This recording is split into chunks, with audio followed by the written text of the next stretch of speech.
कक्षा 10 के देखिए एमपी बोर्ड के सभी विद्यार्थी ध्यान दें।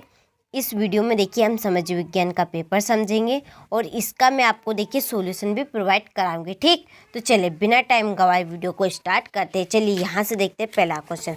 जिस तरह से आपका विज्ञान का पेपर गया है उसी तरह से आपका समाज विज्ञान का पेपर भी जाएगा। ठीक, आप अच्छे से तैयारी कीजिए। चलिए 1890 के दशक में रीडर पेस्ट नामक बीमारी किस देश में फैली? अफ्रीका। गांधी जी ने साबरमती आश्रम की स्थापना कब की? 1916 में। सरकार का कौन सा रूप बेहतर है? लोकतंत्र। भूटान आंदोलन को किसने चलाया? इसका आंसर है विनोबा भावे। 2019 में महिला सांसदों की संख्या कितनी फीसदी थी? तो इसका सही आंसर है 14.36%। संयुक्त राष्ट्र द्वारा मानव विकास सूचकांक किस वर्ष में प्रकाशित किया गया? 1995 में। ठीक, यहाँ से स्क्रीनशॉट ले और अच्छे से आप इन प्रश्नों को कंप्लीट करें। इसके बाद में यहाँ से इंग्लिश मीडियम वाले स्क्रीनशॉट ले और आप भी अच्छे से उनको कंप्लीट करें। चलिए इसके बाद में यहाँ से इंग्लिश मीडियम वाले बाकी का स्क्रीनशॉट ले और कंप्लीट करें। चलिए क्वेश्चन नंबर 2, रिक्त स्थानों की पूर्ति कीजिए। असहयोग खिलाफत आंदोलन 26 जनवरी 1921 में शुरू हुआ। बेल्जियम की सामुदायिक सरकार का चुनाव भाषा के आधार पर किया जाता है। औसत आय को डेडेडेस भी कहा जाता है। प्रति व्यक्ति आय। भारत में औसतन एक स्त्री एक पुरुष की तुलना में रोजाना 1 घंटा ज़्यादा काम करती है। भूमिगत जल डेडेडेस साधन का उदाहरण है। नवीकरणीय। राष्ट्रवाद की पहली स्पष्ट अभिव्यक्ति सन 1789 में फ्रांसीसी क्रांति के साथ हुई। ठीक, यहाँ से आप अच्छे से स्क्रीनशॉट लें और इन प्रश्नों को कंप्लीट करें। चलिए यहाँ से इंग्लिश मीडियम वाले लें और कंप्लीट करें।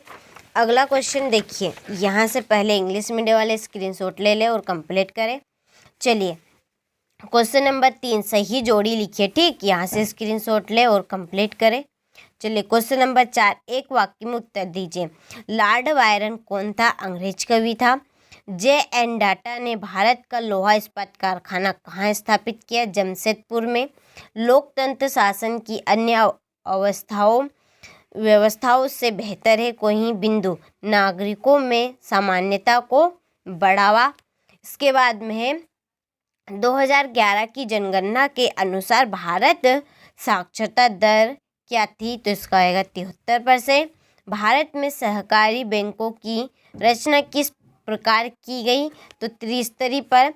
वायु परिवहन को राष्ट्रीयकरण किस वर्ष में किया गया? 1953 में। ठीक, यहाँ से स्क्रीनशॉट ले और अच्छे से कंप्लीट करें। चलिए इसके बाद में यहाँ से इंग्लिश मीडियम वाले स्क्रीनशॉट ले और कंप्लीट करें।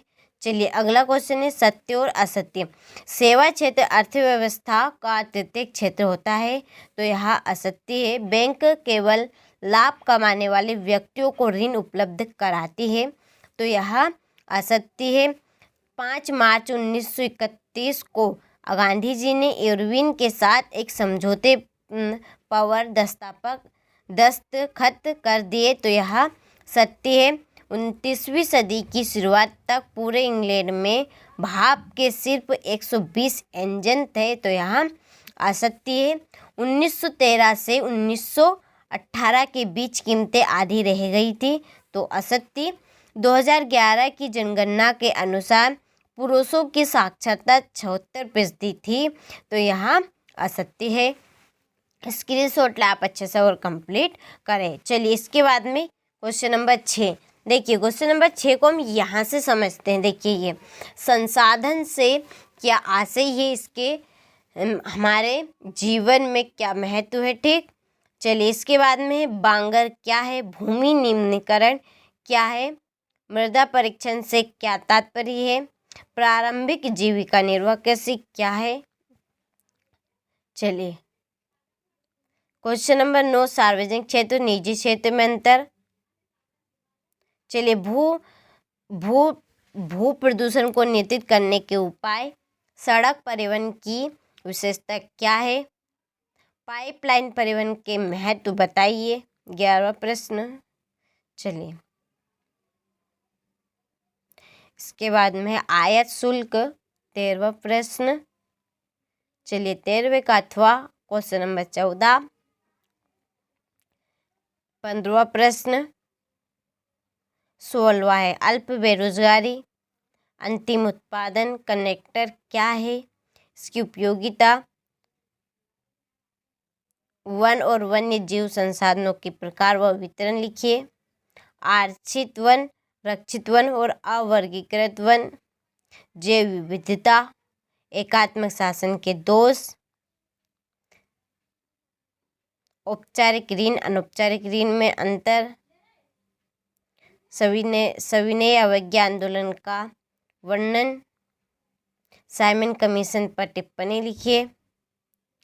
चलिए बहुजन समाज पार्टी के सार्वभौम विचार और संगठन का वर्णन कीजिए।